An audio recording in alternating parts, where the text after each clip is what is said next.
Hey internet fans, it's me, Statboy, and we're back after that long, tedious, and somewhat fun 9-part episode that we last shot. Shout outs to my brothers, thanks again Renegade and Seven for helping me out. Now we're back to a good old-fashioned rant episode. This is officially episode 13. Ooh, scary numbers. Basically, what I want to talk about today, I did say I'll talk about wrestling, and okay, Diesel, behave. The cat just jumped from what? You want to be on the show again? What? Where you going? I got him. Yep. Now he's under the bed. Doggone it, Diesel, you screwed up my rant. Wouldn't it be cat on it? Cat on it? Yeah, cat on it. Yeah, that's a good. I like what you did there. Yeah, I really like what you did there. Yeah. I gave you a California salute. He's pouting. Family love. Anyway, wrestling wise, I said I would talk about wrestling, so I'm going to talk about wrestling. And the biggest thing that came up amongst all the other stuff, if you haven't watched the shows, the TNA stuff and the WWE stuff, watch it. But a nice documentary done by ESPN on their show titled E60 featured Scott Hall. You would remember him as Razor Ramon back in the WWE in the mid to late 90s and all that. And of course, we all know his career. He came in, he was the bad guy from Miami, Florida. And basically they gave him it was almost like a fall from grace story, how he was this cool Cuban guy, he was bad, he was like Tony Montana, that's how the story of Razor Ramon came about. He was into wrestling, and he went up to Vince McMahon and he says, "Hey Vince, have you ever seen the movie Scarface?" Vince goes, "No." He goes, "Well, say hello to the bad guy." Vince liked that idea. He goes, "Hey, this could make me some money. So what are we going to call you?" He says, "Well, I think my name should be Razor. But I can't just be Razor. I need a Spanish name." Ramon popped up. Razor Ramon. Of course, he won the Intercontinental title a couple times. He had a nice feud with Shawn Michaels at WrestleMania 10. Back and forth. And then he left. And he went over to WCW with his good buddy Kevin Nash. He became part of the Clique, of course, in WWE with Shawn Michaels and X-Pac and Shawn, Kevin, Scott, and Shawn again. 2 Shawns, got it right, good. And Hunter. Hunter was there too, excuse me. Sorry, Triple H, my bad. Did the whole outsider thing, started on the NWO, and then briefly came back to WWE after all that, had the NWO version, the WWE version of the NWO, and then he faded away. And sadly, he was fond of the drink. And in the interview, he claimed his grandparents were drunks, his parents were drunks, and before you know it, he turned into an alcoholic. He's been into rehab, allegedly, 19 times. I read 19. He said 10, but I've read other parts where it's been longer. And of course, the drugs and the booze caught up with him. And, he'd go to the hospital, he had seizures and all this stuff. And of course, the most famous footage is him in Boston, Massachusetts, or not Boston, but in Massachusetts, and he comes out to the ring and he's got this look like he's just dead. He's like a literal walking zombie. He's slow to move. There's just nothing there. He even had the hospital bracelet on his wrist, and he was actually there with I didn't realize it at first, but it was Justin Credible. Justin Credible was in that match as well. It was a sad attempt at a comeback. He looked horrible. His speech was really slurred. And in this documentary, he now has to take 11 different medications to keep his heart from stopping and dying. And I looked at it and I'm thinking, I want to feel sorry for you, but if it's what you got to do to survive, then that's what you got to do to survive, Scott. You're done with wrestling. WWE has even paid for his rehab because he's got a lot of friends. He's in his 50s, so wrestling-wise, he's done. He shouldn't be in the ring. He's trying to reconcile with his 20-year-old son, and that's good. I don't see his son coming into WWE anytime soon. They're doing the indie circuit, but it's even Nash and Sean Whitman are saying, I love Scott, but I think he's going to be dead soon. And I don't wish death on anybody. But with all the drugs people take, and they try to go to rehab, and they try to clean themselves up, and then they get all these other drugs that try and clean them out, at some point your body just can't take it, and you're done. Now, that's Scott's life. It was a well-put documentary. It's still on ESPN.com. Go watch it. I wish you all the best, Scott Hall. I don't want to see you go anytime soon. And I'm going to leave it at that. To everybody out there in sports world, and don't start taking drugs, please, because you're just going to end up destroying yourself. In other news, the world has gotten rid of another bad man.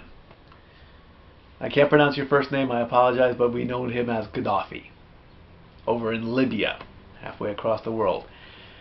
CNN broke the news to me and to everybody else, and of course the Libyans are dancing in the street because their regime has fallen and they can finally have peace in the world, or peace of what they state. As soon as I heard the news, I put on Facebook, I wrote that in 5 years' time, 3 bad men are gone.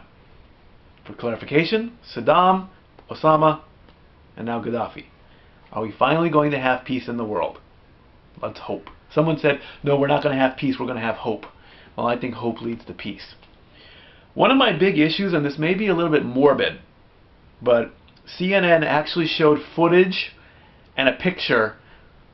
They didn't claim it to be him at first. They said, we have a picture of this guy, and it was one of the goriest pictures I've ever seen. And it's like, oh yeah, that's that Gaddafi guy. He's dead. You can see he's dead.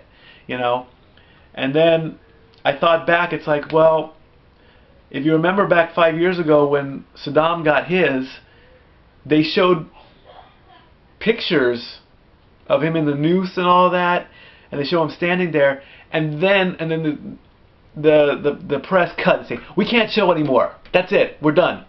All you know is he's dead. Like a few days later, somebody with a cell phone camera actually has moving pictures of him dropping, snapping, hanging there for a second. You see his neck is all bent, and I mean, yeah, it's kind of gruesome, but I watched it just for closure purposes, because just because you go on the news, there's always those people out there that just want more. And you can call them morbid, you can call them creepy, you can call them that they want closure, but to some people, the good old-fashioned news just isn't good enough for them. So then why haven't we seen a picture of Osama? President Obama did show a picture to members of his chief of staff, and I believe a few senators in the Senate got to see it, but as far as the general public, they didn't see it. So are there people in the U.S. that are stupid enough or crazy enough or they want that closure to see this picture just to prove that he's dead? I even heard a report that some treasure hunter is actually going to finance a trip out to the sea where he was buried just so he could find him. That's kind of creepy in itself, guys. I mean, I want to say that, yeah, I know he's dead and all that, but the little piece of me, okay, fine, I'll look at it. I'm not going to get grossed out by it unless his head's completely chopped off his head, off his body or something. It's just 2 bullet holes. Bullet holes are just bing bing, and that's it. You don't see your blood and guts spilling out all over there or anything like that. So let's work for world peace, because I want to see that. I also read a report And after the bell, it was briefly touched that President Obama is going to announce that the troops are coming home. And damn it, it's about damn time. As soon as Osama was found, dead, captured, killed, whatever, that should be it.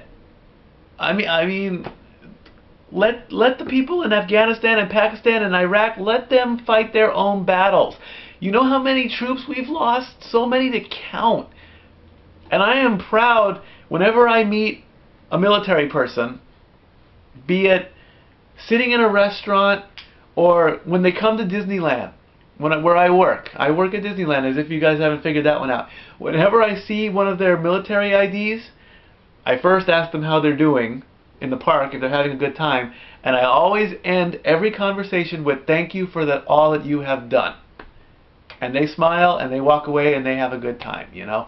So whenever we went to Hooters recently, and there were 3 Army guys in their fatigues, and I didn't get a chance to go over and say thank you to them.